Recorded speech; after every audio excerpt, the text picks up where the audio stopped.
السلام علیکم ناظرین، پی سی ورلڈ نیوز سے میں ہوں ردا سندھو۔ فیصل آباد انجمن طلبہ اسلام اور مصطفی فورم انٹرنیشنل کے زیر اہتمام شجرکاری مہم کے سلسلے میں شجر لگاؤ وطن بچاؤ مہم کا آغاز کر دیا گیا۔ ہمارے نمائندہ خصوصی پاکستان غلام دستگیر کی رپورٹ کے مطابق چیئرمین رانا سجاد مصطفی آج فیصل آباد شہر بھر میں مصطفی خدمت گار نے گلستان کالونی، سمر آباد، منصور آباد، علامہ اقبال کالونی میں سینکڑوں پودے لگائے۔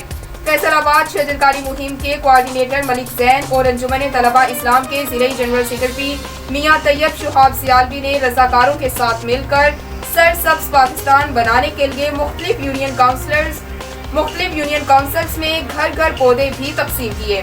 ہماری عوام سے اپیل ہے کہ پاکستان کو خوشحال اور سرسبز بنانے کے لیے بڑھ چڑھ کر کردار ادا کریں۔ وطن سجاؤ، شجر لگاؤ، وطن سجاؤ، شجر لگاؤ، وطن سجاؤ، پاکستان زندہ آباد، پاکستان زندہ آباد، سدا سلامت پاکستان، تا قیامت۔